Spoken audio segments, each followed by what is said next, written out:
Eknath Shinde factor की वो 5 बातें जिससे महाराष्ट्र चुनाव में महायुति को बम्पर जीत मिली। महाराष्ट्र चुनाव में महायुति गठबंधन को बम्पर जीत मिलती दिखाई दे रही है। मतलब अभी तक के रुझानों के मुताबिक महाराष्ट्र में महायुति को सरकार बनाने का चांस मिलता दिख रहा है। जाहिर है कि अब महायुति की उन रणनीतियों पर भी चर्चा होगी कि आखिर वो कौन से कारण हैं जिसके चलते गठबंधन एक बार फिर सरकार में आता दिख रहा है। जबकि एंटी इनकम्बेंसी के साथ बीजेपी पर शिवसेना और एनसीपी को तोड़ने का भी आरोप लगा। मराठा आंदोलन ने भी महायुति का काम खराब किया, पर इन सब झंझटों से निपटने के लिए यह गठबंधन कैसे सफल रहा, आइए आपको दिखाते हैं। पहला, शिंदे को सीएम बनाए रखना काम कर गया। भारतीय जनता पार्टी ने एकनाथ शिंदे को सीएम बनाकर ऐसी गूगली फेंकी थी कि एमबीए चारों खाने चित होती नजर आ रही थी। इसका कारण था शिंदे मराठा है। मराठा प्राइड को कैश करने के लिए बीजेपी की रणनीति काम कर गई। बीजेपी बीच बीच में ये संदेश भी देती रही कि एकनाथ शिंदे फिर से मुख्यमंत्री बन सकते हैं।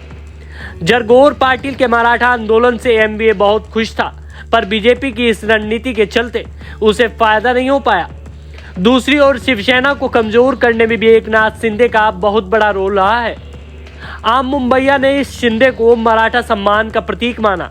उनके लिए ठाकरे परिवार बाहरी हो गया। दूसरा, लड़की बहन योजना और कल्याणकारी योजनाएं। लड़की बहन योजना लागू करने की रणनीति काम कर गई। आम जनता को लगता है कि मुख्यमंत्री एकनाथ शिंदे के चलते उनके खातों में हर महीने रुपए आने शुरू हुए हैं। अगर वो दोबारा सीएम बनते हैं तो और भी अधिक रुपए आएंगे।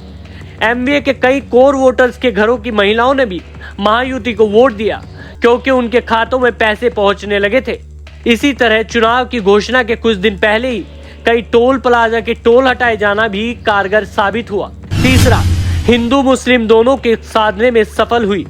गठबंधन ने हिंदू वोटरों के ध्रुवीकरण के बटेंगे कटेंगे और एक है तो साथ है का सहारा लिया, तो दूसरी ओर एनसीपी के मुस्लिम कैंडिडेट को सपोर्ट करके यह भी जता दिया कि वो मुसलमानों की विरोधी नहीं है।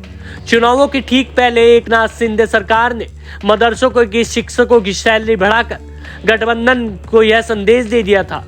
इस तरह एनसीपी और शिंदे शिवसेना को मुस्लिम वोट भी भर भर कर मिलते दिख रहे हैं। चौथा, बीजेपी की नई रणनीति। भारतीय जनता पार्टी ने शुरू से ही अपनी रणनीति में स्थानीय राजनीति को महत्व दिया। हरियाणा में प्रधानमंत्री नरेंद्र मोदी से बहुत ज्यादा प्रचार प्रसार नहीं कराया गया था। यही रणनीति यहाँ भी दोहराई गई। लोकल नेताओं को प्रचार में आगे रखा गया। इस बार महाराष्ट्र में सबसे ज्यादा रैलियां और सभाएं डिप्टी सीएम देवेंद्र फडणवीस ने की। पांचवा, संघ और बीजेपी का मिलकर काम करना एमबीए के लिए डेडली हो गया। राष्ट्रीय स्वयंसेवक संघ से संबंध सुधारना भी बीजेपी के लिए काम कर गया। संघ के कार्यकर्ता भाजपा का संदेश घर घर तक ले गए। संघ के लोग घर घर तक पहुंचकर जनता से अपील कर रहे थे कि लोकसभा चुनावों के परिणामों से सीख ले और महाराष्ट्र में विधानसभा चुनाव में एकजुट होकर भाजपा की अगुवाई वाली गठबंधन को ही वोट दे। वहीं पंपलेट में भी लोगों को भूमि जिहाद, लव जिहाद, धर्मांतरण, पत्थरबाजी और दंगे आदि के बारे में बताया जा रहा था। तो देखा आपने, एकनाथ शिंदे के वो 5 फैक्टर थे जिससे अब फिर से गठबंधन महाराष्ट्र में सुनामी लाता हुआ दिखाई दे रहा है। हालांकि ये तो शाम तक ही क्लियर हो पाएगा कि महाराष्ट्र में बीजेपी कितनी सीटें ला रही है या गठबंधन कितना अपना जोर चला पाता है। आपको ये खबर कैसी लगी? इस खबर पर अपनी राय जरूर दीजिएगा। इस खबर को लाइक कीजिए, शेयर कीजिए, साथ ही हमारे चैनल को अभी सब्सक्राइब जरूर कर लीजिएगा।